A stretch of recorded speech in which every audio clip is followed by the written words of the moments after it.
12 ఏళ్ల బట్టి మీరే కేంద్రంలో అధికారంలో ఉన్నారు. మీరు ఇప్పటికీ ఈ రోజు చెప్పేటువంటి మాట ఏంటంటే హిందువులు ప్రమాదంలో ఉన్నారు అని. హిందువులు ప్రమాదం లేరని మేము ఎందుకంటాం? మీరు చాలా మంది మీ నేతలు మొత్తం చెప్తుంటారు హిందువులు ప్రమాదంలో ఉన్నారు, హిందుత్వం ప్రమాదంలో ఉంది అని చెప్పి. ఇది హిందుత్వము, హిందువులు ఎప్పటికి ప్రమాదం ఉండరు. జరిగిన సంఘటనని పునరావృతం చేసుకుంటున్నాం. మేము ఒకటే చెప్తున్నాం, మేము ఒక విషయం చెప్తున్నాం. ఇతిహాస్ కభీ జూట్ నహీ బోల్తా. చరిత్ర ఎప్పుడు మారదు. చరిత్ర జ్ఞాపకం పెట్టుకోండి అని చెప్తున్నాం. 1000 సంవత్సరాల నరక యాతన జ్ఞాపకం పెట్టుకోమంటున్నాం తప్ప ఇప్పుడేమంటలేం మేము. ఒకసారి ఇప్పుడు క్లియర్గా చెప్తున్నాను, నువ్వు ఎక్కడెక్కడైతే హిందువులు మైనారిటీ కావద్దు అంటున్నాం, మైనారిటీ అయితే నీకు రక్షణ లేదంటున్నాం. ఇప్పుడు నేను చెప్తున్నాను కదా, 1000 ఇళ్ళల్లో ఇప్పుడు దానికి ప్రచారంకి వస్తాడు ఆర్మూర్కు, అక్బరుద్దీన్కు. ఓకే, ఫర్ ఎగ్జాంపుల్ సింపుల్గా వస్తాడు, ఏ భయం లేకుండా. అదే ఒక హిందూ నేత మేము ఓల్డ్ సిటీలో నేను పోయి రాజసింగ్ ప్రచారం చేసినా మాకు 1000 మంది పోలీసులు పెడతారు.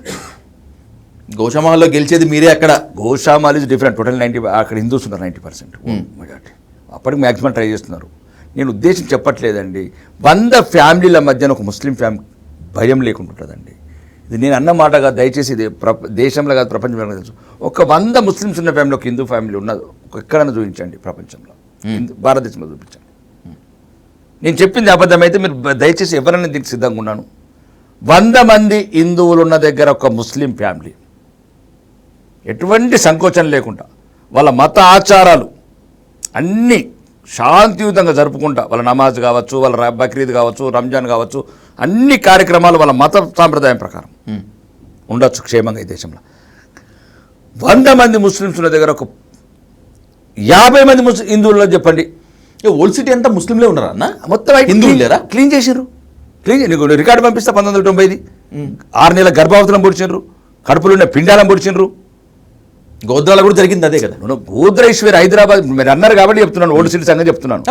ఇప్పుడు ఓల్డ్ సిటీలో ఓల్డ్ సిటీలో ఒకప్పుడు ఏముండే మొయిన అసలు ఉన్నారా ఇప్పుడు హిందువులు? ఆడొకటి ఈడొకటి చాతగాను ఇబ్బంది లేక ఆస్తులు ఇక్కడ కొత్త సిటీలో కొనుక్కోలేక ఎక్కడ బోరబండవు పోగదా, బోరబండ పోగదా, టోలీ చౌకి పోగదా, మైదుపట్నము ఒకటి మేమేమంటున్నాము? ఇప్పుడు ఒకటండి, వాళ్ళ ధర్మం వాళ్ళది. మేమంటున్నాము 1000 సంవత్సరాలుగా జరిగిన దారుణాలు, అత్యాచారాలు, హత్యకాండ, బాబర్గాడు, డాబాగాడు, షాజహాను, ఔరంగజేబు పొడిచినరండి. వేలాది మహిళలు అగ్నికుండాలలో దుంకినారు. విజయ్, చరిత్ర చదివితే రక్తం మరుగుతుంది. మేమేమంటున్నామంటే రాబోయే తరాలు కూడా చరిత్ర ఉంచాలా, లేకపోతే పెద్ద ట్రాజెడీ అవుతుంది. చరిత్ర చెప్తేనే కదా నువ్వు సెటరేట్ అవుతావు. లేదు నీ గతం కూడా తెలాలి కదా భవిష్యత్ తరాలకు. ఈ వర్తమానం నీడే మర్చిపోతే నువ్వు అంతరించిపోతాడు.